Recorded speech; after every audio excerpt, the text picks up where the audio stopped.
संसार में जो जल है वो साधारण है, लेकिन वही जल हरि के चरणों से लग जाए तो क्या हो जाता है? गंगा बन जाती है महाराज। और शास्त्रों में कहा गया है कि उस जल का कितना महत्व है, उसी को चरणामृत कहा जाता है। अकाल मृत्यु हरणम सर्व व्याधि विनाशनम विष्णो पादोदकं पीत्वा पुनर्जन्म न विद्यते। तो जितने भी रोग हैं, जितनी भी व्याधियां हैं, उनको समाप्त कर ये जन्म मरण के बंधन से मुक्त करवाने वाली है हरि के चरणों से निकली हुई वो अमृत, वो गंगा महाराज। जल तो सब साधारण ही है, संसार में जल जितने साधारण है, लेकिन एक बार जो प्रभु के चरणों से लग जाए ना, वो अमृत हो जाती है। और उस चरणामृत का जब आप पान करते हो तो वो समस्त व्याधियों को, समस्त रोगों को शांत करने वाली होती है। इसलिए कहते ना कि गंगा पतित पावनी है, गंगा तारने वाली है, मोक्ष दिलाने वाली। क्योंकि गंगा का प्राकट्य कैसे हुआ पता है ना सभी को? नहीं पता? भागवत जी की कथा सुनी है कभी? तो महाराज कैसे सुनते हो? एक कान से सुनते हो, दूसरे से निकालते जाते। इसलिए कथा में बैठा करो तो एक नियम अपना लो, एक कान बंद करके बैठा करो ताकि एक से जाए और एक से निकल ना पाए। तो भागवत जी की कथा सुनिए पहले कभी? भागवत की कथा ही नहीं सुनी आपने? आपके ग्राम में हुई है कथा इससे पहले? भागवत की कथा हुई?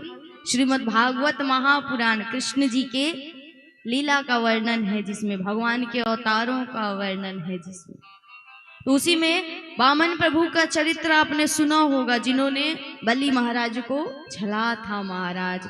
वही वामन प्रभु जब बलि जी से 3 पग पृथ्वी मांगते हैं, तो 3 पग पृथ्वी जब बलि ने दान किया महाराज, तो वामन प्रभु ने 2 पग से ही समस्त लोकों को नाप लिया और त्रिलोकी को नाप करके जब उनका चरण ब्रह्मलोक में गया, तो ब्रह्मा जी ने उसी चरण को धोया और चरण धो करके एक कमंडल में रख लिया, और यही कहलाई गंगा जी, जिनको इसी सूर्यवंशी भागीरथ ने महाराज सगर के 60,000 पुत्रों की सदगति के लिए, मुक्ति के लिए सगर राजा ने यज्ञ किया और यज्ञ का घोड़ा इंद्र चुरा करके भाग गया। अब इंद्र के पीछे पीछे सगर राजा के 60,000 पुत्र भागने लगे महाराज। तब कपिल भगवान के आश्रम में इंद्र ने उस घोड़े को बांध दिया और वहां से भाग गया। अब कपिल भगवान ही चोर हैं, दोषी हैं, ये समझ करके सगर महाराज के 60,000 पुत्रों ने उन पर आक्रमण करना चाहा, उनको मारना चाहा। तब उनके नेत्र खुले और नेत्र खुले तो वो जल करके 60,000 पुत्र भस्म हो गए।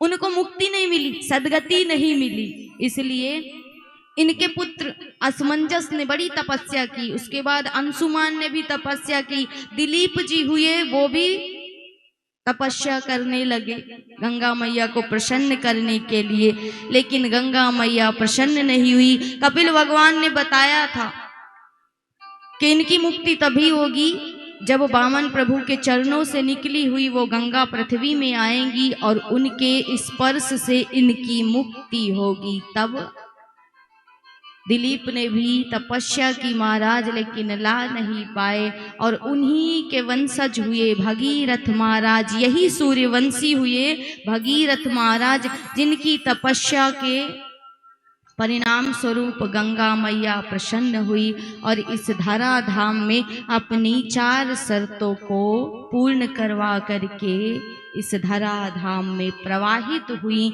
और सगर महाराज के 60,000 पुत्रों को मुक्ति मिली।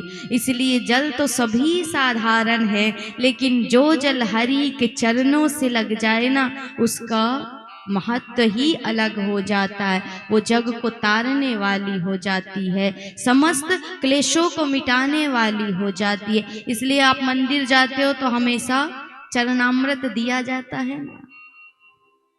उसी प्रकार जब कथा में आते हो ना तो कथामृत दिया जाता है। एक है अधरामृत, एक है चरणामृत और एक है कथामृत महाराज।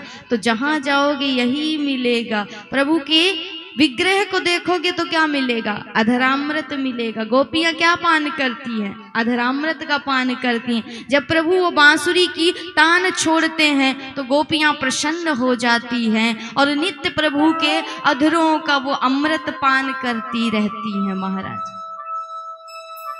मंदिर में जाते हो तो क्या मिलता है? चरणामृत। और कथा में आते हैं तो क्या मिलता है?